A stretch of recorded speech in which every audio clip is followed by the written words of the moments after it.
Hey, what is going on, ladies and gentlemen? My name is Rayge. Happy Friday. We are back today with some juicy data mines with respect to the upcoming Thunderstrike raids. That, remember, it's going to be a mix of a PvE, solo, and alliance-driven event, and it's going to give us an opportunity as well to get some awakened materials for Thunderstrike himself, in addition to purple ISO 4 and 5, which I will definitely be interested in, guys. So as you know, with the rewards payout this week, a lot of us have Thunderstrike unlocked now, but this looks like it's going to be a really good opportunity to utilize them in these future raids. Now, before we jump into the details, guys, I do want to just quickly point out, because I missed this in my past videos, that remember, we do actually have the shards here for respectively Lady Bullseye right now, free to play. So make sure you guys are taking advantage of this. You simply just have to log in and you get the 50 shards after 7 days of logging in, and then they rinse and repeat this again, so that way everyone basically gets 100 shards completely free to play. So only thing is, obviously there's the holidays right now, Thanksgiving, whatnot, so just make sure you guys are able to log in, because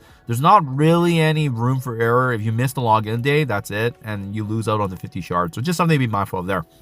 Okay, just wanted to get that out so that way you guys are aware. Okay, good stuff. Let's talk about the raids now. So a lot of information in data mines, and keep in mind, obviously this can be subject to change, because usually what we see in the data mines isn't 100% accurate, but it's pretty damn close. And then when it does come out, obviously there's some adjustments or changes on top of this as well, because this is preemptively what they have in the game files drafted, which means they could very well be changed up until the last minute before the patch or update actually goes live in game. So let's talk about some of the big things, right?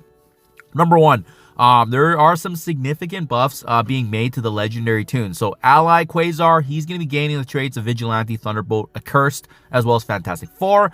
Ally Blastar is going to gain Fantastic 4, Hellfire Club, Insidious 6, Sinister 6, and Brimstone. And in my opinion, I think the most important legendary character of all the three is going to be Thunderstrike, because obviously it's his raid, right? But he's going to get the most benefit without... no surprise there, just with him being the newest as well. Ally Thunderstrike gaining the following traits: Brimstone and Immortal Weapons. So he doesn't get the benefit as much as Blastar and Quasar in terms of the team dynamics. But I mean, there are technically only 2 teams for Chapter 3 so far, right? And then when an enemy does attack Thunderstrike or an ally, Thunderstrike, he's going to be gaining ability energy and stealing 10% of that character's max HP from the character. On Ally Thunderstrike turn, he's also going to be applying the assist now to a random ally, and then in addition to that, when the ally does drop below 50% HP for the first time, Thunderstrike also gains additional turn meter. So he gets the most benefits because the other 2 characters, Quasar and Blastar, they're only getting traits, right? They're not really getting these added buffs on top of it. So Thunderstrike's going to be getting a little bit more firepower, but remember, he also lacks firepower because we don't have his red stars, right? So that's going to be another opportunity to earn red stars for him as well, and then that actually juices him up so he's a little bit more effective in these raids. But regardless, with him being a synergistic piece for Brimstone and Immortal Weapons, we're going to very likely need him in some nodes, especially since, well, a good chunk of the raids, if you recall from the breakdown, was that are these Stormbound nodes, right? Remember, they're broken down depending on the chapter that you're in. So let's talk about that. This is a good segue. Stormbound nodes. On spawn, Brimstone allies are going to gain immunity and safeguard. On spawn, generate ability energy for Brimstone allies. Great, they're going to get a little bit of supplementation, but what I do see here is potentially an opportunity to group Brimstone with Thunderstrike, and then they're going to be able to at least support each other in that respect, even though Thunderstrike will be not as leveled without the red stars. He's going to be able to provide some buffs to the team, those assist mechanics that we mentioned earlier, and in addition to that, obviously him getting turn meter could be very impactful depending on the matchups that we're up against.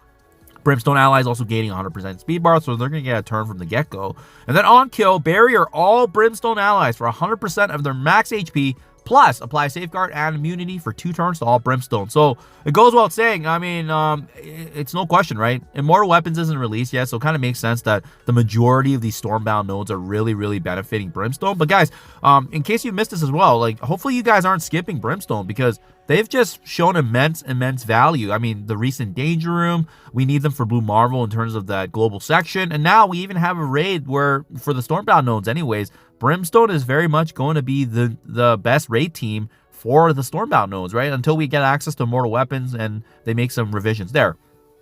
Harbinger nodes.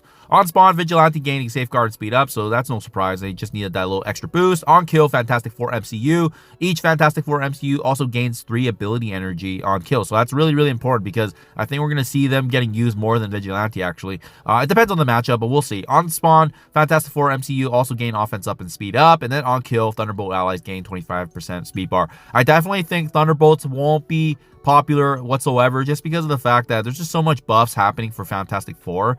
Vigilante is just a really, really good team in terms of what they can do and the synergies that they have. So for the Harbinger nodes, I likely will focus on Fantastic Four plus minus the legendary tunes in Blastar and Quasar, because remember, they also count as Fantastic Four, so that's awesome there. And then finally, we do have obviously Vigilante also being part of that mix, but I think Fantastic Four is going to be the best ones to use for Harbinger, Stormbound. And I do want to mention, there wasn't any section on Conquerors yet, which is Chapter 2, so we will see if that gets added in later on, but that is lacking. That's why you only see the Harbinger and as well as the Stormbound stuff there. Okay, lastly here, we do actually have information on the boss nodes. So remember, they said that there's going to be some optional boss nodes, and it looks like they're really, really piggybacking off of the Battle World stuff, right? I mean, if you recall, that's how it all started, and now we have the Null boss being separated as a PvE, and now finally we do actually have these raid bosses, and I assume they're going to be kind of similar because they have 3 here that listed: Blastar, Starbrand, and Kingpin, and they each have their own kind of zest to them, if you will. So Blastar, obviously, he's got to get that trifecta of being immune to stun, ability block, exhaust, so forth, right? That's usually very typical for these monster bosses. But allies are attacked, he's going to be gaining bomb burst. So you have to be very careful how many times you're taking him to be a target, right? He's going to be gaining percentage speed each time there's a stack of bomb burst. He gains 100% counter chance, and on enemy turn, he also gains assist now. So basically, he's going to be attacking and retaliating every turn. So that's going to be a very scary boss. I definitely see him being maybe near the final or the finale of the raid event. Starbrand, pretty standard. He's got the immunity and so forth. When he does drop below that 75, 50, or 25% HP, he does gain 100% speed bar and offense up. And when any enemy dies, he does gain speed up and ability energy per remaining ally. So I can definitely see him doing some work. But remember, Starbrand's not really a damage dealer. He's just very tanky. So that's going to be interesting. And then lastly, Kingpin, he's going to be very, very cool to see as a boss because he just summons characters as well. So I think this one's going to be fun. When this character's attack, he gains stealth and speed up, so that's going to shroud and protect him. When any of his allies do die, Kingpin does gain 5% speed bar, ability, energy per ally, so very similar to Starbrand there. And then he does grant all allies with safeguard and ability energy, so that's a little different. And in addition to that, he has the assist now to 3 of his allies, so there's going to be a lot of assist mechanics there happening. So there you guys have it. A little sneak peek here with respect to what's happening with Thunderstrike raids. Remember, this drops next week, and it is going to be an alliance and solo event. So guys, I'll keep you up to date if we hear more information, but pretty exciting so far. Let me know down in the comments below, guys. Are you guys a fan? Are you not? Always interesting to see new stuff coming into the game. And remember, this is a limited time with some of the rewards that we'll also earn as well. Thank you for your time as always, and I'll catch you guys in the next one.